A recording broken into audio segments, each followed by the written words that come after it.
Mambo vipi? Karibu tena kwenye channel hii, na kwenye video hii nitaenda kukufundisha ni jinsi gani unaweza ukatengeneza thumbnail kwa kutumia AI. Ni jinsi gani unaweza ukatengeneza thumbnail kwa kutumia AI. Tuchukulie video ambayo nimeupload ni hii hapa, ngoja nikuonyeshe. Na kwenye hii video nataka nitengeneze thumbnail kwa kutumia AI. Nitafanyaje? Hii hapa nasema ni biashara gani ambayo inalipa sana. Sasa utaanza vipi? As long as nisha upload video yangu ina title yake, nataka nitengeneze thumbnail kwa kutumia AI. Kwanza utaingia ChatGPT au utaingia kwenye Gemini AI. Utakuja labda mimi nitumie Gemini AI. Sasa nitatumia Gemini AI, pia nitatumia ChatGPT. Of course kwenye ChatGPT pia hicho kitu nishakifanya, lakini nitakuonyesha sasa kwenye ChatGPT jinsi nilivyofanya. Pia nitakuja kukuonyesha Gemini. Kwenye Gemini tutafanya wote kwa pamoja. Kwa mfano nikifungua ChatGPT yangu hapa, niliuliza naomba thumbnail ideas kwenye mada ni biashara gani ambayo inalipa sana. Hiyo ndio title ambayo nimetumia kwenye video yangu huko ya YouTube. Kwa hiyo yeye akaniambia hii mada yako ni nzuri sana kwa kuvuta clicks, lakini lazima thumbnail iwe na hisia, emotion na pesa ionekane wazi. Hapa chini nimekupa ideas kali ambazo zinaweza kufanya video yako ilipuke. Idea ya kwanza ni hiyo hapo, shock na mane. Hapo kwa mimi baadhi ya picha hapa kama unavyoziona. Ni picha nzuri ambazo unaweza kuzitumia. Lakini concept sasa, kwa hiyo kwenye concept ninavyotengeneza thumbnail yangu, mtu wa Kiafrika awe ana mshangao mkubwa, lakini pia anashika pesa nyingi au anaangalia pesa zinamiminika.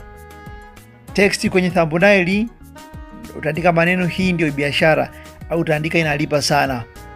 Idea ya pili, comparison, unaweka maskini vs tajiri. Kwa hiyo kuna baadhi ya picha umepewa hapo kama ideas. Na concept kushoto mtu anahangaika maskini, kulia mtu amevaa suti na pesa nyingi. Maneno utakayoandika kwenye thumbnail yako tofauti ni biashara hii au hii na kutoa hapa. Wakanipa pia idea ya tatu, secret business. Wakanipa baadhi ya picha hapo na akaniambia concept sanduku au sehemu ime blue, kuongeza curiosity, wewe unaonyesha kwa kidole. Text siri imefichuka au biashara ya siri. Idea 4, growth and success. Wamenipa baadhi ya picha hapo. Concept graph inapanda juu, pesa zinaonekana, text inalipa kila siku au pesa inaingia. Sasa hii nimepata idea za kutengeneza thumbnail. Sasa hapa kuna vitu viwili ambavyo lazima uvifanye. Nitakuonyesha cha kwanza ambacho ni rahisi zaidi, lakini pia nakuja kuonyesha cha pili ambacho kina kamlolongo lakini ndio smart zaidi. Njia ya kwanza, utakopi hii concept au idea ambayo umeipenda unataka uitumie. Labda mimi nichukue idea ya kwanza. Ni copy idea ya kwanza hapa.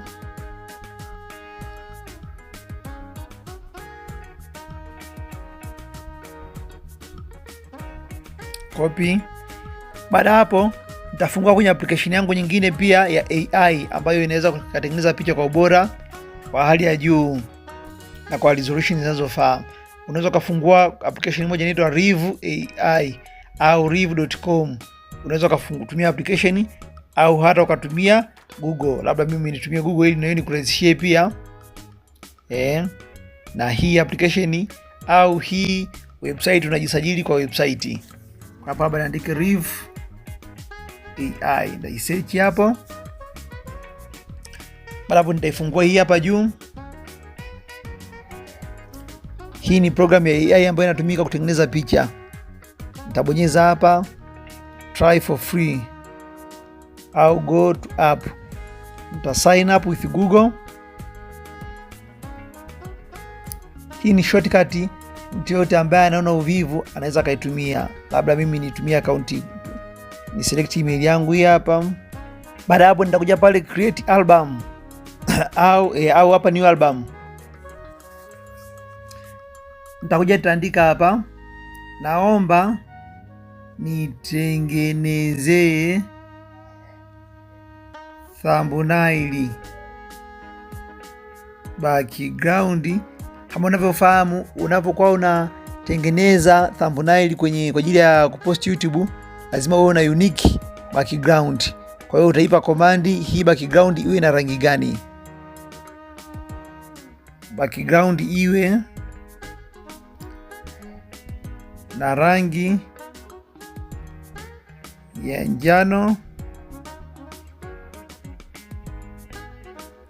pia iwe na sifa zifuatazo.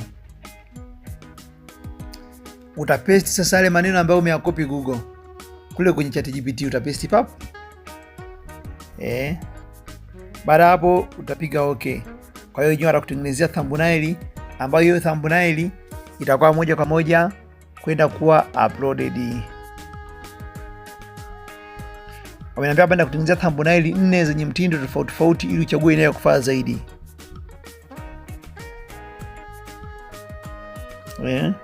Kama hii hapa, hii ndio biashara. Hii ndio biashara. Kwa hiyo ni kesi nimeamua kuchagua ile idea ya kwanza. Hii ni njia nyepesi sana ambayo mimi nimeitumia sana kutengeneza thumbnail.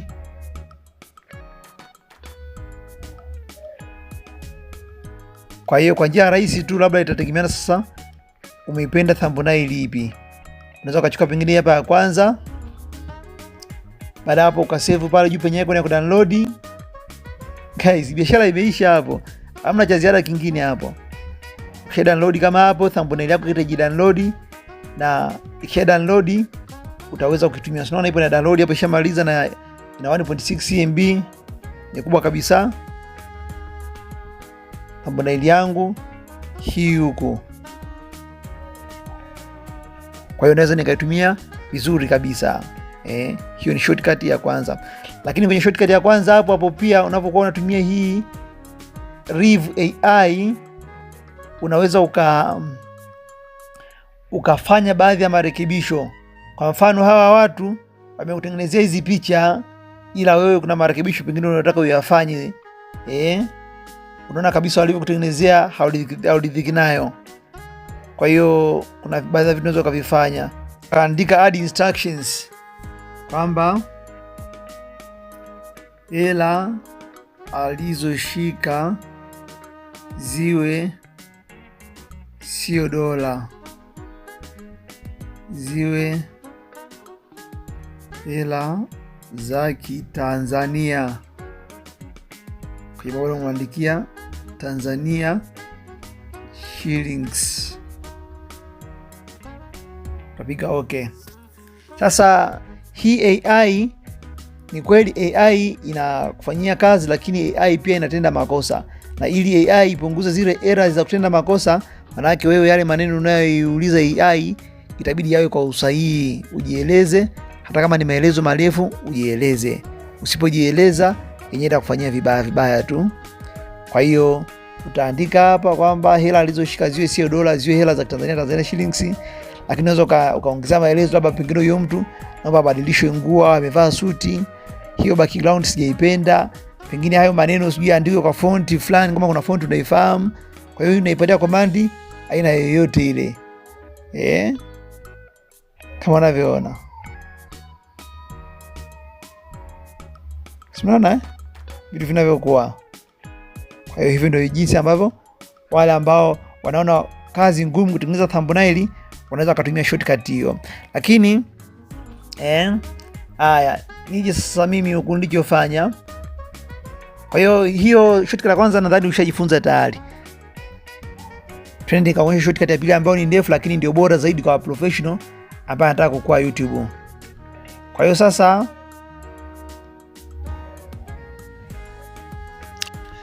shortcut ya pili, baada ya kuomba thumbnail ideas kwenye mada ni biashara gani ambayo inalipa, labda mimi katokea hata picha ambazo wameniletea huku nimezipenda. Kwa hiyo nita download picha, labda picha hii hapa uta screenshot. Sasa maana hapa hakuna option ya kudownload. Uta screenshot, na baada ya kuscreenshot picha yangu In case mimi sitaki kutumia hii background, kuna application huwa naitumia kutoa background, ni rahisi sana. Na video yake nitakuwekea hapo chini, nimeifundisha. Hii hapa inaitwa photo layers. Nitafungua photo layers. Baada ya kufungua photo layers, nitabonyeza select photo. Nitaichukua ile picha sorry. Napo ukichukua pia ni sawa. Kama hivi ndani. Ukifika huku una crop kwa seli kama hii. Picha yako inakaa hapa, unaendelea kufanya manufaa mengine. Lakini sasa ukileta picha hii huko ambayo ume screenshot alafu ume crop kama hivi, sometimes inapunguza quality. Kwa hiyo ili ufanye kitu chenye uhakika, unafanya kama ambavyo mimi nilifanya. Baada ya kwa nime screenshot hiyo picha, ngoja nikai-upload tena hapa, nikaipatia command kwamba naomba nitengenezee picha hii kwa ubora wa hali ya juu, ila hizo hela alizoshika ashike hela ya Tanzania shillings na sio dola. Kwa hiyo ameleta hapa ameshika hela za Tanzania. Kwa hiyo naweza nikacommand kitu kingine hapa, labda pengine huyo mtu abadilishe shati, tutambadilisha. Kwa hiyo baada ya kuwa nimeshatengeneza picha, nikaichukua hii picha yangu hapa sasa, nikaisave hapa juu. Na baada ya kuisave sasa ndio nikaja huku kwenye nini? Kwenye hii photo layer. Usichanganye, nimetoka kwenye ChatGPT nimekuja kwenye photo layer. Photo layer nimekwambia ni hapa ya kutoa background. Maelekezo yake yote nimefundisha chini, nimekuwekea link. Ukifungua sehemu ya description hapo utaiona link. Select photo. Nikachukua picha yangu hapa ambayo ameshikilia za Tanzania. Baada hapo nikatia tiki pale juu ndani. Baada hapo utakuja kubonyeza cut. Hizi chini ni options za kutoa za kutoa background. Ukitumia manyo hii hapa, maana yake unakuwa unafuta tu hivi na kwenda kujifuta. Sawa? Lakini ukitumia magic ni kwamba unapokuwa unapita hivi, popote ambapo papo karibu na hiki kimduara hapa nafutika kama hivi. Unaona? Naenda hivi hapa nafutika penye channel tu. Ukitumia autocolor, hii ni kwamba nikileta kama hapa, sehemu penye rangi inapofanana hapa najifuta. Papo nikiachia kidole changu, panajifuta pote. Pengine hapa nikipaleta hapa panajifuta. Hivi sehemu vilivyobakia nitakuja hapa pengine manyo, tasuga na brush hivi. Hiyo ndio photo layer. Haya. Labda kama utaki kwenye autocolor, unaweza kutumia AI. Hii application ya photo layer pia ina AI. Kwa hiyo nikibonyeza AI auto ina detect picha afu inatoa background yenyewe automatically. Unaona pap? Imetoka background. Kama hapa pengine nibonyeze zoom hapa, afu nivute hivi na kidole changu, nije tena kwenye autocolor hapa, sogeza mshale wangu kwenye kanani kanjano haka, afu naachia pap, inatoka. Hapo nikabonyeza dani tena. Nikaisave hii picha yangu. Itaingia kwenye gari. Sasa na baada ya picha kwa nimeisave, lazima unakuwa na ka application fulani hivi simple ambako una editia picha vyako vya kwenye YouTube thumbnail. Mimi naitumia application moja ya Pixel Lab. Application ya Pixel Lab. Nadhani nitarekodi pia tutorial kuelezea jinsi gani unaweza kutengeneza thumbnail kwa kutumia Pixel Lab kwa undani zaidi. Kwa ukichukua hii Pixel Lab ukibonyeza, utakuja hapa chini penye hivi mraba vilivyopandiana viwili. Hii icon ya pili chini kutoka upande wa kulia. Nitabonyeza hapo, nitakuja image size hapo. Penye preset nitapatoa, nitabonyeza pale penye YouTube thumbnail. Na baada ya kubonyeza YouTube thumbnail nitabonyeza okay. Kisha utakuja hapo chini palipoandikwa color pale. Utaandika brand color yako au rangi yako ambayo utakuwa unatumia kwenye kazi zako zote. Kwa mfano, labda nitolee mimi, nibonyeza penye color, nitabonyeza alama kujumlisha. Utachagua rangi kwa kucheza na kimshale hiki hapa, pia hiki hapa, pia hiki hapa. Ni wewe unakuwa unaangalia hapa juu penye kamduara haka au hiki huku chini.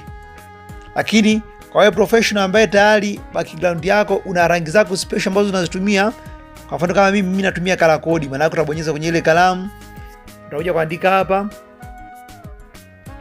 FFDF00. Tatia tiki, nabonyeza okay. Okay tena. Haya. Tatia tiki hapa chini. Baada hapo nitabonyeza alama ya kujumlisha juu kushoto. Nitabonyeza from gallery. Baada hapo Nitachukua ile picha yangu ambayo nimeitoa background. Tabonyeza dani. Okay. Hii new text naisogeza kwa, naweza nikadelete tu hapa. Nitachukua hii hapa picha yangu. Nitaweka hapa iwekane kwa ukubwa. Kama background siipendi, labda nataka nitumie nyingine, utakuja pale chini penye color. Kama unataka utumie gradient ni hizo hapo, utaamua wewe. Unaona? Ni very amazing. Na ukibonyeza hapa ni gradient, hapa juu kuna vivuli. Kama background yako ibezi kulia na kushoto, ibezi centered hivi au ikae kwa style kama hii hapa, utaamua wewe mwenyewe. Labda kama ikikaa hivi, utapiga okay. Unaona mambo yanavyokuwa mazuri. Haya, utaamua kwenye background labda ushike rangi gani. Nitabonyeza tena penye background hapa. Nitaamua sasa rangi ya kwanza, nitashika penye rangi hapo. Labda iwe rangi iwe ya njano, okay. Okay.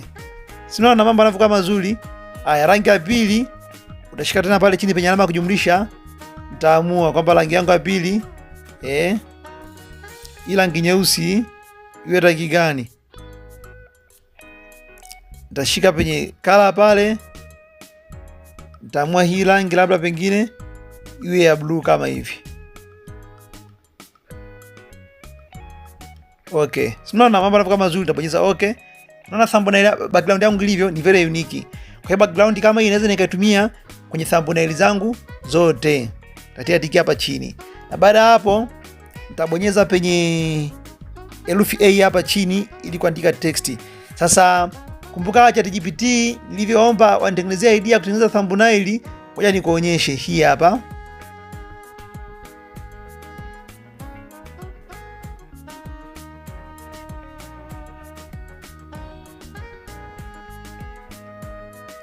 Tabonyeza hapa juu kwenye history, thumbnail ideas. Kanaambia mimi nilipenda idea kwanza. Kanaambia niandike maneno gani? Niandike hii ndio biashara au niandike inalipa sana. Kwa hiyo nakuja kuandika hayo maneno. Au naweza nikakopi tu hata hapa.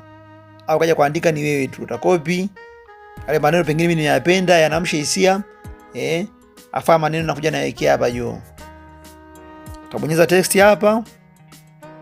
Edit. Nalipa sana na paste. Okay. Sasa uweze kuyaacha hivi, lazima ya modify kidogo. Kwa modify unakuja huku chini. Huku ukiwa umeselect hapa chini penye A hapa, unatafuta sehemu palipoandikwa fonts. Unachagua mwandiko mkubwa ambao uko bolded. Labda mimi nichague mwandiko uko wapi? Nichague labda huu hapa. Okay. Nitafanya hivi. Hapo nitasogeza hivi, nitaizoom hivi.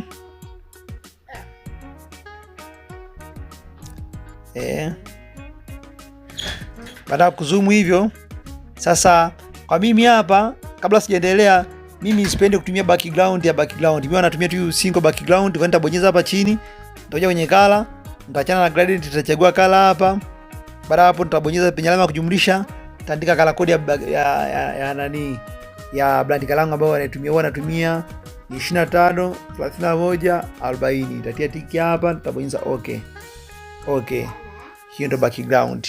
Lakini pia kuna picha fulani hivi ambazo unaona kama zimepigwa stroke, ni rahisi sana. Unaishika hii picha, unakuja hapa chini penye hii 1 2 3 4 5 6. Kwenye hiki kimekaa kama sijui ni trapezium, kina angle 6. Nitakuja hapa palipo bonyeza stroke. Nitaenable.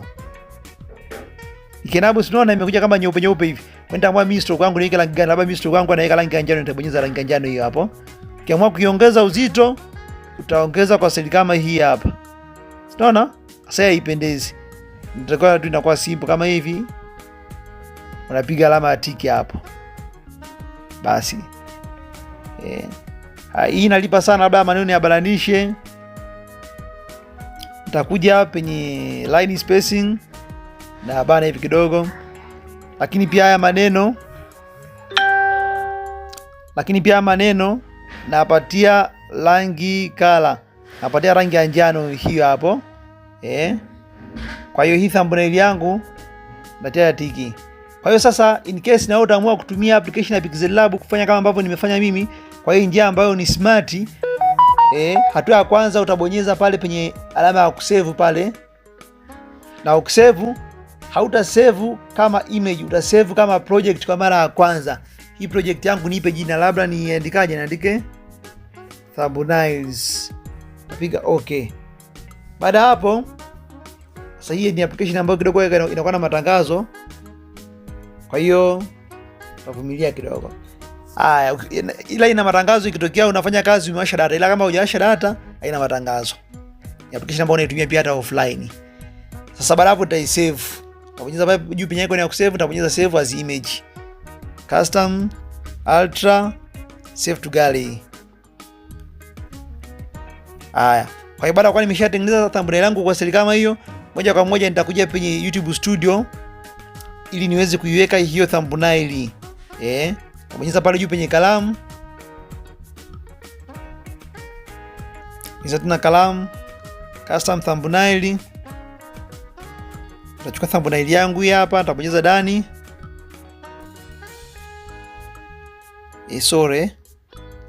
Sorry, mimi ndio itengeneza ni hapa ambayo ina rangi ya njano. Niangalie kwa my project, nichukue hii. Maana sasa ukishakuwa umeingia, labda umeingia kwa app nyingine tena, moja kwa moja utakuja hapa penye my projects hapa. Utakutana na thumbnails. Utakutana kile kitu ulichosave wiki hapa juu nimekibaje thumbnails.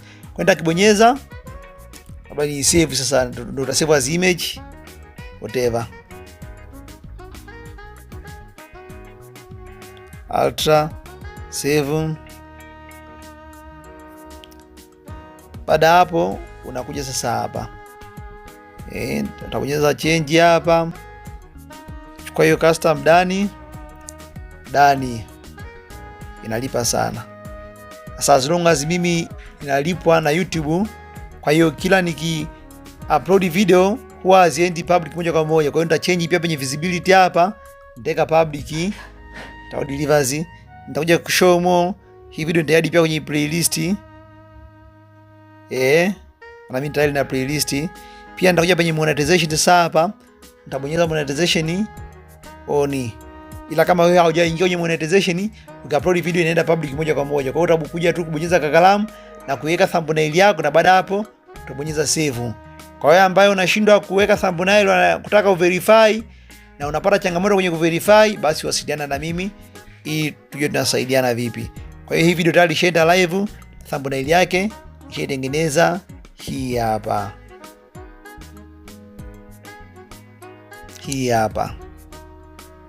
Kwa hiyo ni rahisi. Kwa hiyo kwa wakati mwingine pia kutengeneza video nyingine ya kitu unachokifanya ni vile vile tunaingia ChatGPT, unaandika nomba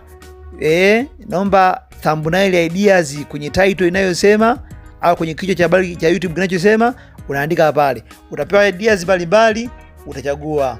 Kama hautaletewa picha kama ambavyo ameniletea mimi hapa, basi utaamua wewe unapokuwa unatengeneza picha zako either kwenye thumbnail. Kama unatumia picha yako, maana yake utakuja moja kwa moja kwenye photo layer ili uweze kutoa background. Lakini kama unataka kuweka na background, maana yake moja kwa moja utakuja kwenye nini? Kwenye Pixel Lab. Maana Pixel Lab haina option ya kutoa background.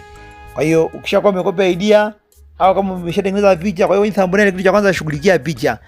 Ukiamua kutengeneza picha kwa AI pia ni sawa. Unaweza ukatafuta picha tu separate hapa, labda pengine naomba picha ya mtoto.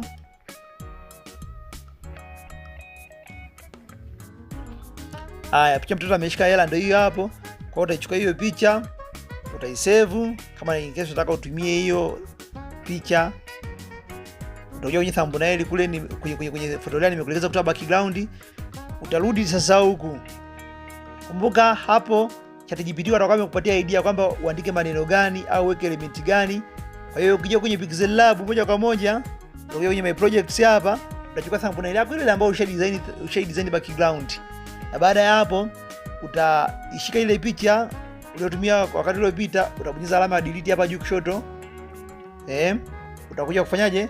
Utakuja kuweka picha yako ambayo tayari ushaitoa background ya huyu mtoto. Utabonyeza ndani hapa. Hapo nimeelekeza haraka maana yake wewe utaingia kwenye photo layer, utatoa background. Yale maneno uliyopewa ideas utakuja either utapaste hapa au utakuja kwenye herufi A chini hapa kushoto, utabonyeza edit, utatoa yale maneno yanalipa sana, utaandika ile idea uliyokupatia, labda pengine pesa utotoni,